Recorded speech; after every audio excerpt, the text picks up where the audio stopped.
Meaning of DVD-ROM. DVD-ROM.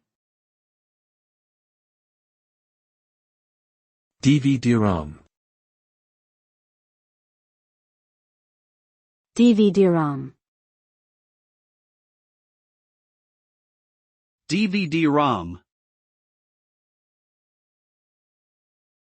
DVD-ROM stands for Digital Versatile Disc Read-Only Memory. It is a type of optical disc that can be used to store large amounts of data, such as computer programs, music, and movies. The discs are read-only, meaning that data can be read from them but not written to them. DVD-ROMs were commonly used in the late 1990s and early 2000s as a way to distribute software and media before the rise of digital downloads and streaming services. Today, they are mostly used in specialized industries, such as gaming and education.